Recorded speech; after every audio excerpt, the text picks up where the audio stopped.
네, 안녕하십니까. 이미지 처리, 분석 및 처리 강의에 오신 것을 환영합니다. 이제 챕터 7의 파트 2에 대해서 오늘 강의를 시작하도록 하겠습니다. 지난 파트 1에서는 이미지의 여러 가지 구획을 이미지가 가지고 있는 픽셀의 정보를 기준으로 해서 세그멘테이션, 즉 구획을 나누는 알고리즘에 대해서 말씀을 드렸습니다. 이번 파트 2에서는 피처 디텍션, 특히나 이번 파트 2에서 우리가 초점을 맞출 부분은 이미지에 있는 엣지 부분, 즉 경계선 부분을 우리가 어떻게 하면 정확하게 잡아낼 수 있을 것인지에 대해서 여러분과 같이 강의를 나눠보도록 하겠습니다.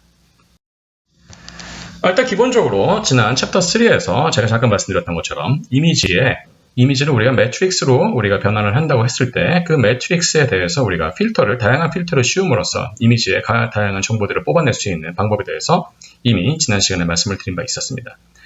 이번에 우리가 파트 2에서 더 눈여겨볼 부분은 바로 이런 이제 이미지 세그멘테이션 혹은 피처 디텍션을 이런 디퍼런시에이션 혹은 여러 가지 이런 디퍼런시에이션 기능을 할 수 있는 각종 커널 필터를 이용해서 이제 우리가 어떤 식으로 디텍션 할 수 있을 것인지에 대해서 우리가 나누려고 합니다. 잘 알려져 있는 것처럼 어떤 이미지가 어떤 배경과 피사체 사이에 구분을 지을 수 있는 방법이 있다고 한다면 그것은 피사체와 배경 사이에 뚜렷한 경계선이 있기 때문에 그런 거겠죠.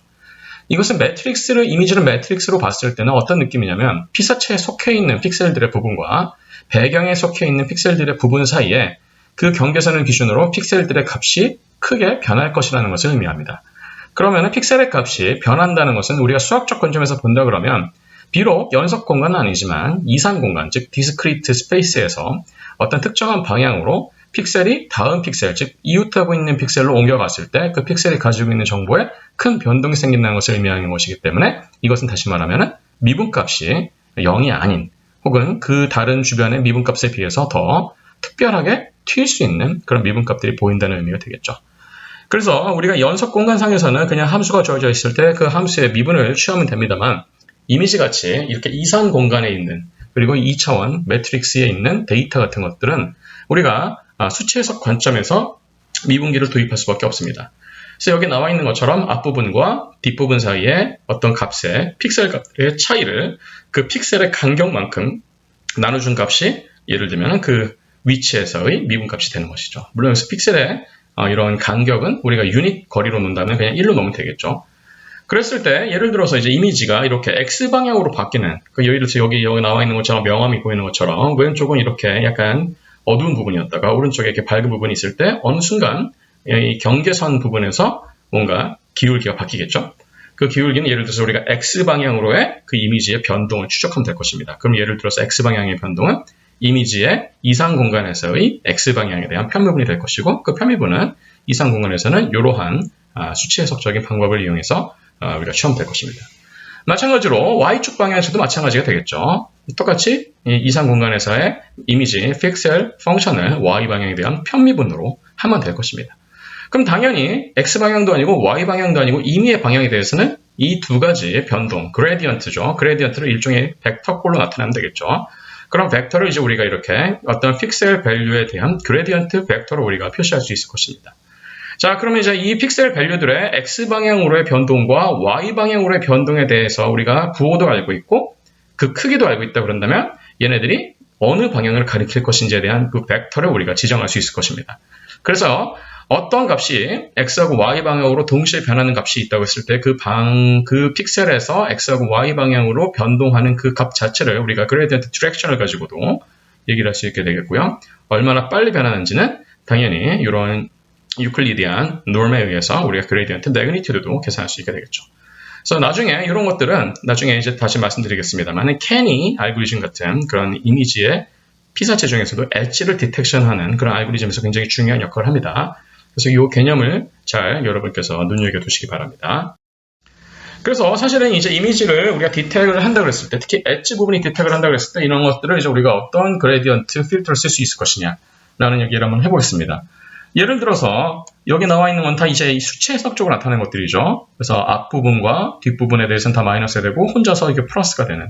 그래서 이제 이거는 이 일개 도함수 같은 것들을 이제 나타낼 수 있는. 이건 어떻게 되는 건가요? 호리전털하게 바뀌죠. 왜냐하면 이렇게 변하니까 맞죠? 자, 이제 우리가 45도로 바뀐다 그러면 이제는 45도 기울어진 것을 기준으로 바뀔 겁니다. 그래서 이렇게 변하고 있으니까 그거에 대한 시메트릭 축은 이런 식으로 수직선이 나오겠죠. 수직선은 마찬가지죠. 수직선은 이제 여기가 수직선의 시메트릭 축이 될 것이고 이렇게 바뀌니까 엣지가 수직 방향으로 배양이 되어 있는 것처럼 보이게 되겠죠. 맞죠? 그리고 만약에 마이너스 45도, 즉 반시계 방향으로 45도면 이번에는 배양축이 이렇게 반시계 방향으로 45도 길어져 있을 것입니다. 그래서 이 45도, 그럼 마이너스 45도와 45도만 됩니까? 30도가 되면 되지 않습니까? 25도가 되면 어떻게 합니까? 그런 것들은 당연히 이렇게 3x3 매트릭스만으로는 표현하기 힘들 테니까 조금 더 큰 사이즈의 커널 매트릭스를 가지고서 우리가 라인 디텍션을 만들면 되겠죠. 자, 혹은 여러분 저번에 잠깐 배웠지만 허프 알고리즘 같은 것들을 우리가 이용하는 방법도 있을 수 있겠습니다. 그레디언트 알고리즘에도 여러 가지가 있을 수 있습니다. 여기 나와 있는 것처럼 어떤 프리윗 알고리즘이나 그다음에 이런 소벨 알고리즘이나 이런 것들이 있을 수 있겠고요. 당연히 얘네들도 우리가 이 배양의 각도를 요 다이아고널 텀들을 어디로 놓느냐에 따라 달라집니다. 예를 들어서 이거 같은 경우는 45도 시계 방향으로, 이거는 45도 반시계 방향으로, 이거 같은 경우도 45도 시계 방향, 45도 반시계 방향. 이 개수를 얼마나 민감한 값을 쓸 것이냐에 따라서 우리가 얘네들은 프리윗 알고리즘이나 소벨 알고리즘을 쓰고요. 요즘에는 이 소벨 알고리즘을 더 많이 쓰죠. 왜냐면은 이 프리윗 알고리즘 같은 경우에는 중심축으로부터 멀어진 그 값 자체에 큰 변동이 없기 때문에 이 이미지의 어떤 그 공간에서의 변동에 대한 자연스러운 디텍을 하기가 좀 어렵다는 단점이 있었는데, 소벨 알고리즘 같은 경우에는 그런 것들을 적어도 어느 정도는 감안을 해서 만들고 있죠. 그리고 합이 0이 되게끔 만들고 있기 때문에 여기서 어느 지점에서 이 값들이 과장되게 표현이 될 가능성도 별로 없습니다. 프리윗 알고리즘이나 소벨 알고리즘이랑 굉장히 닮은 꼴이지만 여전히 이제 이런 호리전털이나 버티컬에 대해서도 똑같이 여기 나와 있는 이런 커널 매트릭스들의 이런 텀들을 우리가 어느 방향으로 배양할 것인지로 이제 이런 라인 디텍션 혹은 엣지 디텍션 알고리즘을 쓸 수가 있게 되겠습니다. 자, 그래서 여기 나와 있는 것이 이제 일종의 예시가 되겠습니다. 다시 한번 말씀을 드리면은 소벨 알고리즘 같은 경우에는 이렇게 0을 이제 중심축으로 해서 좌우가 부호가 바뀌고 1, 2, -1, 1, 2, -1 같은 거, 프리윗은 다 1로 통일이 되어 있고요. 그 밖에 또 샤 알고리즘이나 로버츠 알고리즘 같은 것들이 있을 수 있습니다. 여기 나와 있는 거는 이제 이게 원본 이미지고요. 이 원본 이미지에 대해서 우리가 소벨 알고리즘 중에서 어떤 특정한 각도에 대해서 다이아고널 텀을 가지고 있는 이런 커널 매트릭스를 쓴 겁니다. 예를 들어서 45도 각도로 맞춘 게 있다고 그런다면 45도에 배양이 되어 있는 이런 픽셀들은 굉장히 잘 디텍이 될 것이라는 얘기죠. 예를 들어서 지금 이런 선들이죠. 맞죠? 이런 선들이고 그 중에서도 이러한 선들까지 나오죠. 그래서 여기 나와 있는 것처럼 보시다시피 45도로 배양된 애들이 굉장히 잘 나타나는 것을 볼 수가 있고 45도에서 좀 벗어나는 이런 곡면 부분들은 확실히 그 감도가 떨어지죠. 그렇죠? 그래서 이제 이런 것들을 지금 여기 확대한 게 이런 부분들이고요. 이건 이제 흑백 반전하면 이렇게 되겠고 여기서 우리가 스레시홀드를 주면 보시다시피 특정한 각도의 리스판스를 가지고 있는 픽셀들만 우리가 이렇게 뽑아낼 수 있는 기능을 확보할 수 있습니다. 자, 근데 이제 우리가 여기서 한 가지 눈여겨볼 부분 중에 하나는 뭐냐면 라인 디텍션이 됐건 피처 디텍션이 됐건 어떤 이미지들이 항상 노이즈가 없이 깔끔한 상태로 존재하는 경우는 별로 없습니다. 예를 들어서 여러분이 어떤 디지털 카메라를 가지고 이미지를 찍었다고 하도 항상 주변에는 예상치 못한 노이즈의 텀들이 들어올 수 있습니다. 그래서 기계 자체에서 들어올 수 있고요. 아날로그 시너를 디지털 시너로 바꾸는 과정에서 어떤 인스트루멘탈 그런 에러들이 들어갈 수도 있고 서멀 노이즈가 들어갈 수도 있고 원 오버 F 노이즈 같은 것들도 들어갈 수 있게 되겠죠.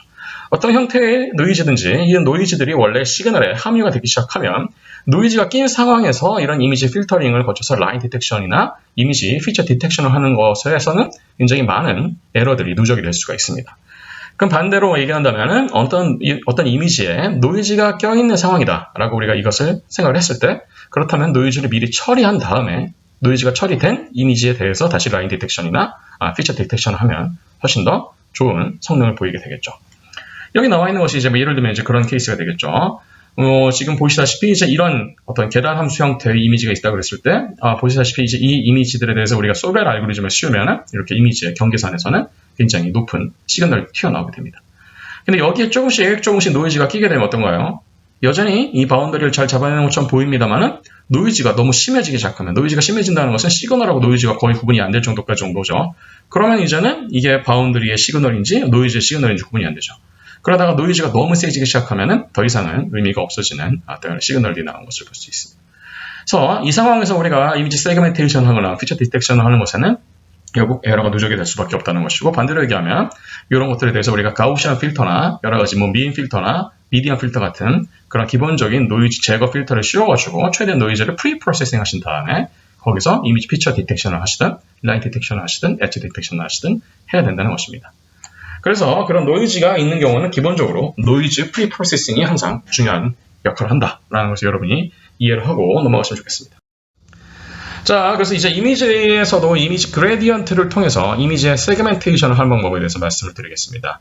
결국 이미지는 다시 말씀드리지만 2차원 매트릭스라고 우리가 볼 수 있겠고요. 그 2차원 매트릭스에서 어떤 픽셀이 어느 위치를 차지하고 있고 그 픽셀들이 다른 백그라운드에 비해서 얼마나 이런 픽셀의 큰 변동을 가지고 있는지를 우리가 잡아내는 게 목표가 되겠습니다.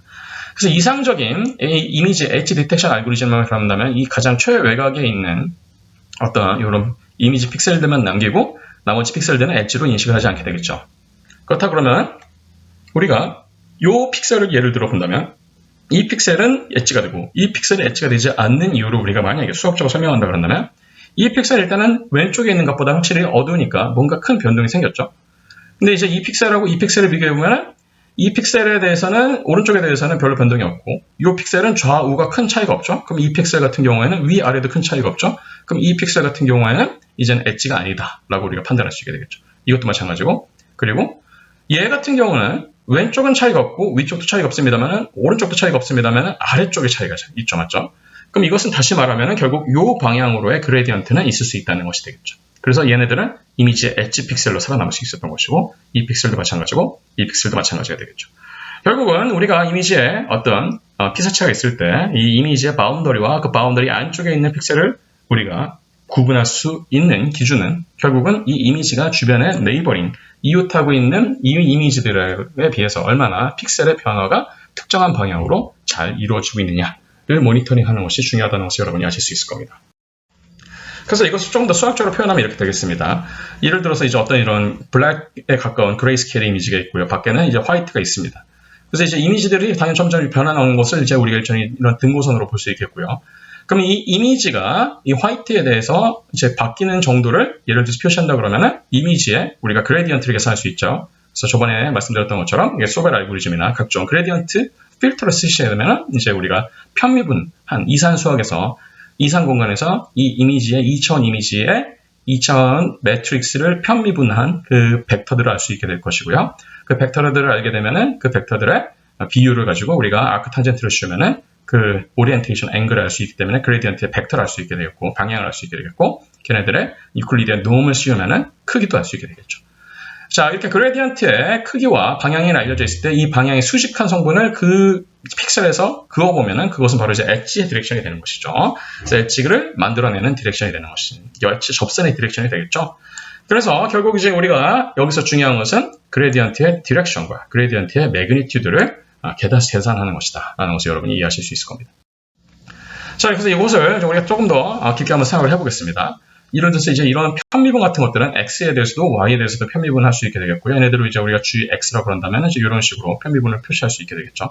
그런 다음에 이제 얘네들은 당연히 이런 GX와 GY에 대한 비율이 되겠고요. 그 다음에 이제 이런 F 함수는 GX하고 GY에 대한 함수로 벡터로 우리가 표시할 수 있게 되겠죠. 자, 이미지를 할 때 확대해 본 부분입니다. 그래서 여기가 지금 엣지 부분이라고 볼 수 있게 되겠죠. 그 다음에 어떤 특정한 픽셀이 있을 때 이 픽셀의 X와 Y의 인덱스를 알 수 있으니까 얘네들을 포지션할 수 있게 될 것이고요.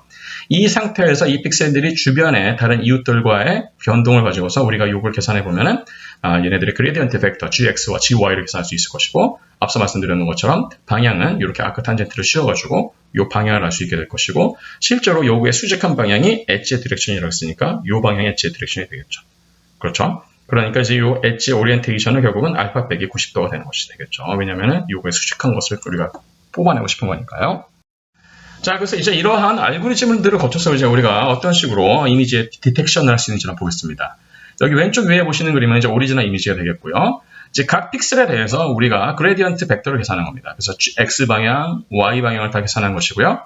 이 X 방향, Y 방향에 대해서 우리가 부호하고는 상관없이 절대값만 씌운 것이 되겠습니다. 그래서 X방향으로 뭔가 변동이 심해 보이는 애들이 하얀색 나타나는 것이죠. 보시다시피 그래서 이것들은 훨씬 더 누여져 있는 다이아고널 섬들이지만 X방향이 좀 더 가깝죠. 그래서 X방향이 시그널을 잘 뜨는데 Y방향 시그널은 잘 뜨죠. 맞죠? 그리고 여기 수직선 같은 애들은 굉장히 어떻게 보면 굉장히 변동이 심하죠. 수직선 방향이니까. 그래서 이렇게 보시다시피 수직에 가까운 애들은 이렇게 변동이 잘 나옵니다. 근데 X에서는 잘 변동이 안 나오죠. 맞죠? 그래서 이제 확실히 일단은 이런 그레디언트의 편미분 벡터들이 잘 작동하고 있는 것을 알 수 있겠고 그렇다면 얘를 합치게 되면 x하고 y 방향으로 변하는 모든 변동을 할 수 있게 될 것이라는 것이죠. 그래서 gx하고 gy를 이용해서 이렇게 아크 탄젠트를 씌우면은 오리엔테이션 앵글을 우리가 구할 수 있게 되겠고요. 그 오리엔테이션 앵글을 예를 들어서 0부터 180도까지를 0하고 1 사이로 대응한다 그러면은 이런 식의 오리엔테이션 앵글을 구할 수 있게 될 겁니다. 그래서 백그라운드 부분은 거의 이제 노이즈가 있는 것 같이 이제 오리엔테이션 앵글이 나오지만 뭔가 각이진 부분이나 뭔가 피처들이 잘 변하는 부분에 대해서는 이런 오리엔테이션 앵글들이 다른 값들에 비해서 좀 더 다른 값들을 보일 수 있는 현상들을 우리가 볼 수 있게 되는 것이죠. 그래서 이것만 가지고도 일단 기본적인 엣지 디텍션은 할 수가 있습니다만 우리는 이것으로는 만족을 하지 못하죠. 왜냐하면 이거는 그냥 X방향과 Y방향의 편미분을 이용한 것에 불과하기 때문에 그렇습니다. 좀 더 정교한 알고리즘이 있으면 좋겠죠. 그래서 이제 우리가 하기 전에 일단은 이 이미지를 우리가 만약에 노이즈가 있는 상황과 노이즈가 없는 상황을 우리가 비교해 보기 위해서 이미지에 예를 들어서 오리지널 이미지에 노이즈를 처리한 상황, 즉 스무드, 가우시안 필터 같은 것들로 스무드가 된 상황이라고 생각해 보겠습니다. 스무드가 되기 시작하면 이제 앞서서 봤던 것보다는 좀 더 디테일들이 사라지긴 합니다만 훨씬 더 엣지에 대해서는 훨씬 더 강력한 디텍션들이 생길 수 있다는 것을 여러분이 확인하실 수 있을 겁니다. 그래서 일단은 확실히 어떤 가우시안 필터가 됐건 미인 필터가 됐건 이렇게 노이즈를 지운 다음에 처리한 다음에 이미지의 엣지나 피처를 디텍션하는 것이 훨씬 더 효과적이다라는 것을 여러분 이해하실 수 있을 겁니다. 자, 그래서 이제 우리가 그레디언트나 스레시홀드를 가지고서 이미지의 엣지를 디텍션하는 방법을 생각해 본다 그러면은 보시다시피 이제 스무드를 한 영역과 하지 않은 영역의 가장 큰 차이점은 바로 이제 이런 부분들이 되겠죠. 이런 부분들이 이제 예를 들어서 스레시홀딩에 의해서 이런 부분이 사라지고 나면은 스무딩하고 난 이후에 이미지에 대해서 우리가 gx, gy, 즉 편미분 벡터, 그레디언트의 편미분 벡터의 그 분포들의 합을 보면은 결국 이런 부분의 디테일들이 사라지고 있다라는 것을 여러분이 아실 수 있을 겁니다. 노이즈 레벨을 처리하실 때 그래서 여러분들이 스레시홀드를 굉장히 잘 정의하실 필요가 있다는 겁니다. 자, 그래서 지금까지는 1차원 그레디언트에 대한 내용을 말씀드렸고요. 실제로는 근데 이제 이런 라인이 아니고 이미지의 그런 바운더리, 엣지 부분에서의 변동을 조금 더 효과적으로 잡아낼 수 있는 방법은 이런 라플라시안 필터가 되겠습니다. 그래서 라플라시안 필터는 별게 아니고요. 결국 이계 도함수입니다. 근데 이제 x하고 y 방향으로 이계 도함수가 되겠죠, 맞죠? 그런 다음에 이것은 이제 x하고 y 방향으로 모두 변하고 있으니까 자기를 중심으로 동서남북의 픽셀들을 다 고려를 한 겁니다. 그런 다음에 이제 우리가 조금 더 그냥 이제 라플라시안 같은 경우에는 이제 이계 도함수만 그냥 취한다 그러면은 라플라시안 오브 가우시안은 이게 보시다시피 이제 어떤 경우는 픽셀 밸류 자체를 가우시안 함수에 집어넣고 걔네들에게 라플라시안을 씌운 겁니다. 그러면은 픽셀 밸류의 가우시안 벡터가 밖으로 나오고요. 그런 그 픽셀 밸류들의 제곱의 합에서 얘네들의 분산을 뺀 값들에 대한 노멀라이즈 값들이 앞에 이렇게 개수로 붙게 되죠. 이렇게 되면은 이제 이 함수는 약간 이렇게 물결 치는 것 같은 모양의 함수가 될 겁니다. 그러면 결국은 우리가 뭘 알 수가 있냐면은 이 함수가 변동이 x절편이 0이 되는 점, 즉 제로 x절편을 가지고 있는 점을 기준으로 걔네들의 스레시홀드를 만들어서 여기 이계도 함수가 바뀌는 정도에 대해서 우리가 스레시홀드를 줄 수 있게 되는 것이죠. 무슨 얘기인지 아마 이 그래프를 보시면 여러분이 더 잘 이해를 하실 수 있을 겁니다. 이게 가우시안, 그러니까 라플라시안 오브 가우시안, 줄여서 우리가 LOG, 로그라고도 합니다. LOG가 만들어지는 원리입니다. 맨 왼쪽 위에 보이시는 것은 여러분이 잘 알려져 있는 그런 2차원 가우시안 함수가 되겠습니다. 그 다음에 이 가우시안 함수를 1개 도함수로 취하면 여기 중간에 있는 그림처럼 되고요. 여기다가 다시 한번 라플라시안, 즉 2개 도함수를 취하면 이런 식으로 물결치는 모양 같은, 꼭 멕시코 모자 같은 모양들이 되죠. 그래서 이런 것들이 이제 바로 라플라시안 오브 가우시안이 되는 것이죠. 그래서 라플라시안 오브 가우시안을 이제 우리가 추출하게 되면 보시다시피 이런 멕시코 모자 같은 모양이 되겠죠. 그래서 이것을 우리가 어떤 특정한 x 방향이나 혹은 y 방향에 대해서 우리가 크로스 섹션을 해보면 이제 맥시멈을 이루다가 0을 지나고요. 0을 지나다가 다시 밑으로 갔다가 다시 0을 수렴하게 되는. 그래서 중요한 부분은 바로 이런 제로 크로싱이 있다는 것이고, 이 제로 크로싱에 대한 폭은 이 스탠다드 데비에이션 시그마로 정의가 될 수 있습니다. 그래서 라플라시안 오브 가우시안은 위에서 뭐 이렇게 보입니다. 맨 꼭대기에서 가장 높은 값이었다가 여기 0이 됐다가 다시 밑바닥으로 떨어졌다가 다시 0으로 수렴하는 그런 모습들을 볼 수가 있고요. 이런 것들이 이제 우리가 필터 매트릭스로 나타나면은 이런 식의 매트릭스로 나타낼 수가 있습니다. 그래서 이런 매트릭스, 사실 이렇게 라플라시안 오브 가우시안을 이산수학으로 바꾸게 되면은 이렇게 사이즈를 정의할 수 있을 때 얘네들의 2차원 필터 매트릭스를 정의할 수 있다는 얘기가 되겠죠. 그래서 이 필터 매트릭스를 원본 이미지, 노이즈가 어느 정도 처리된 원본 이미지에다가 우리가 컨볼루션 시키는 겁니다. 그래서 이 스캐닝을 하면서 쭉 계산을 하죠. 맞죠?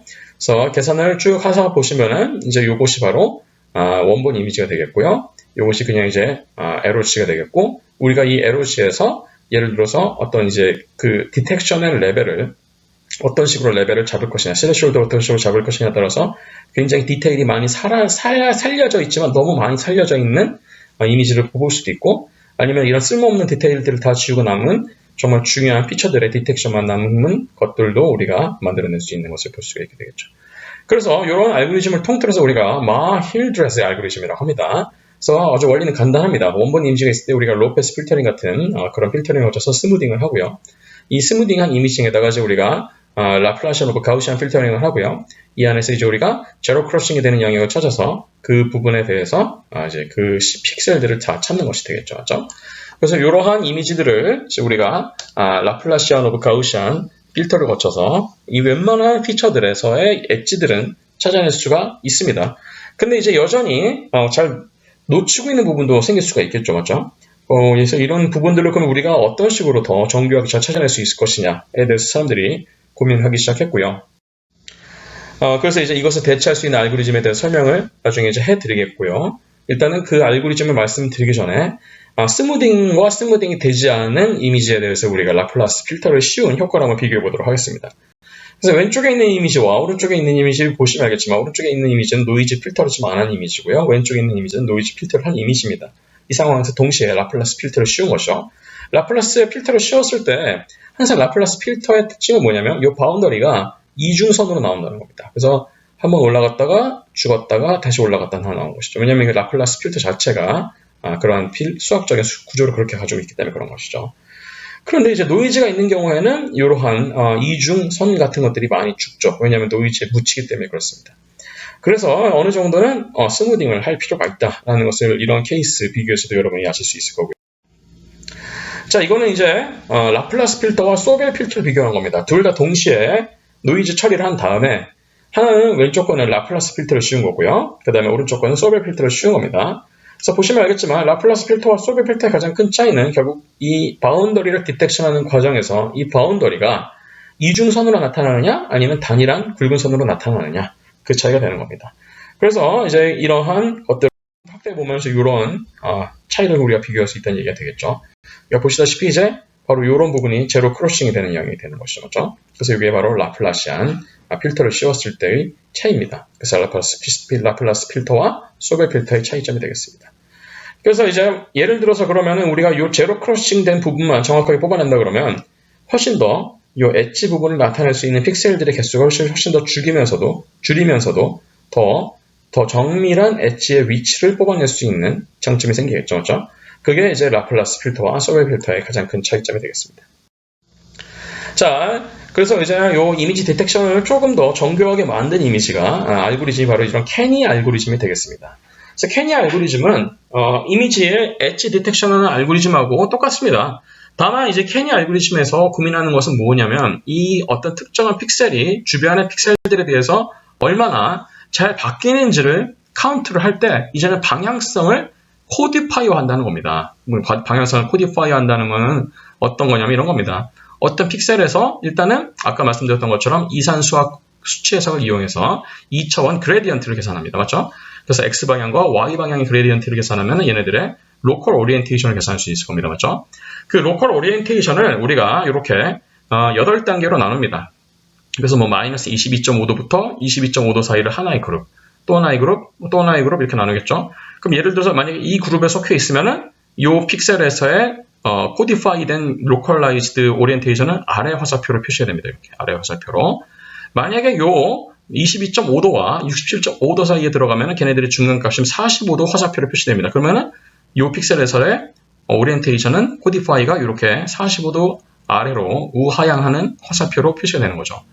67.5도부터 112.5도 사이가 되면 걔네들의 중간값이 90도를 가지고서 이제는 오른쪽 방향의 수평 화살표가 되는 거고, 이거는 우상향, 위쪽, 이거는 좌상향, 이거는 왼쪽, 그 다음에 이거는 좌하향하는 8개의 그런 화살표로 얘네들의 오리엔테이션, 로컬 오리엔테이션을 표시할 수 있는 겁니다. 이 오리엔테이션은 일종의 비교표, 비교방위를 의미합니다. 무슨 얘기냐?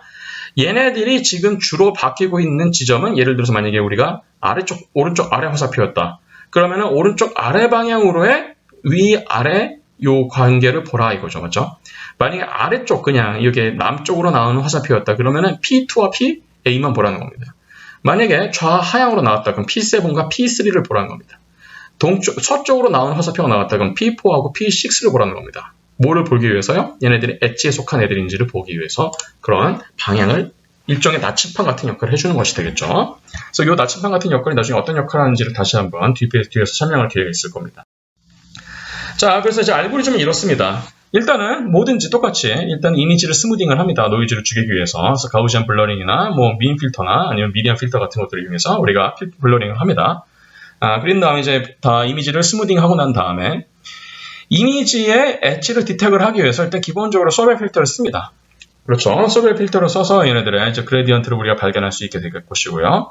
그런 다음에 여기서 논 맥시마 엣지라는 것을 이제 우리가 요 그룹 오리엔테이셔널 앵글을 가지고 없애주는 겁니다.